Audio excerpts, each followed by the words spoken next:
12 జ్యోతిర్లింగాలు ఉన్నాయి. అందులో సుప్రసిద్ధమైనటువంటిది మొట్టమొదటి జ్యోతిర్లింగము ఈ సోమనాథేశ్వర జ్యోతిర్లింగం. ఈ జ్యోతిర్లింగంలో మీరందరూ కూడా 3 అడ్డుగీతల్ని చూస్తూ మధ్యలో ఒక బిందువు చూస్తున్నారు. అయితే త్రికాల జ్ఞాని పరమాత్మ ఎవరు, మీకు తండ్రి ఎవరు, మీకు అన్నీ చేస్తూ కూడా టెన్షన్ పడకుండా ఎలా ఉండాలి ఇవన్నీ కూడా వస్తాయి ఈ క్లాసెస్లో. ఇది మీకు ఎక్కడ చెప్తే అనుకూలం ఉంటుందండి? ఏం చేస్తే చెప్పాలి? సచివాలయం దగ్గర రామాలయం అక్కడ వాళ్ళకి చెప్తాను కదా, చిన్న చిన్న ప్లేసుల్లోనే చెప్తే మాకు ఇబ్బంది అవుతుంది కదా. ఒక ప్లేస్లోకి అందరూ అంటే ఈ సాయిబాబా గుడి పైన ఉన్న హాల కళ్యాణ మండపం అన్నారు. ఇదే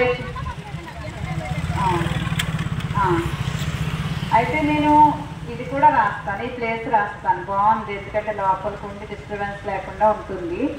నేను రాసుకుంటాను, అది కూడా చూద్దాం. అక్కడికి వెళ్తాం కదా, మొత్తం మీకు తెలియచేస్తామండి. ఎందుకంటే ఇప్పుడు లేదు, మీకు ఆ సమయం చెప్పి స్థలం చెప్పడానికి మాత్రమే ఫోన్ నంబరు. కావున నిరభ్యంతరంగా మీరు ఫోన్ నంబర్ ఇవ్వచ్చు.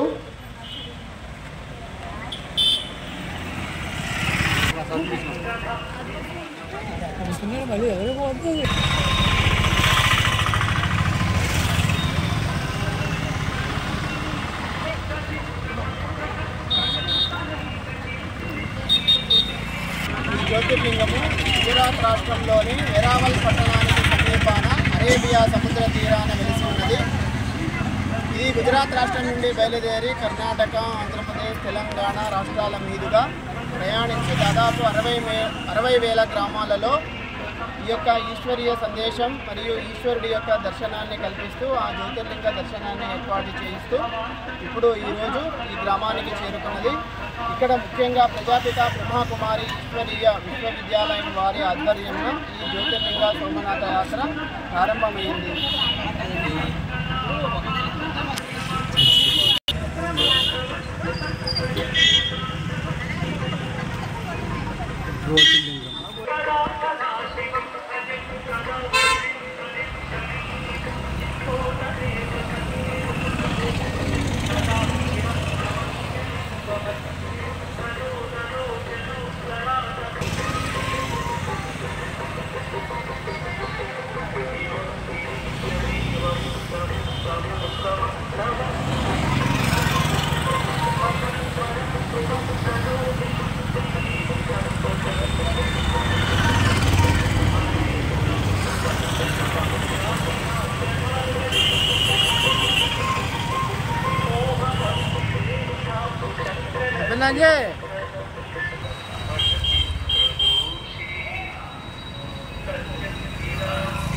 జ్యోతిర్లింగం అంటండి, మహారాష్ట్ర నుంచి వస్తుంది. ఇది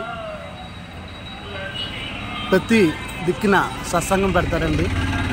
జ్యోతిర్లింగం ప్రతి ఊరు స్వామివారి జ్యోతిర్లింగం మహారాష్ట్ర నుంచి వస్తుందండి. ఈ యొక్క లింగానికి ప్రతి ఊరిలో ఎక్కడైతే తిరుగుతుందో అక్కడ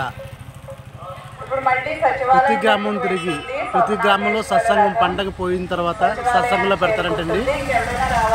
హర హర మహాదేవ, శంభో శంకర, ఓం నమ శివాయ.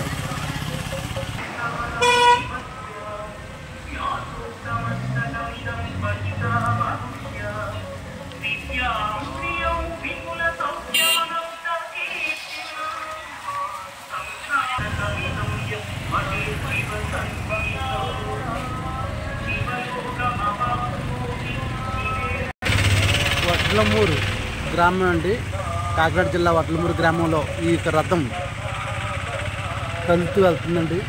ప్రతి ఊరిలో సత్సంగం పెట్టడానికి ఈ యొక్క రథం వెళ్తుందండి. హరహర మహాదేవ, శంభో శంకర. జ్యోతిర్లింగం ఇలాగ ఒక రథంలో రావడం అంటే మామూలు విషయం కదండి. దర్శనం జన్మ పావనం అవుతుంది. హరహర మహాదేవ, శంభో శంకర, ఓం నమ శివాయ.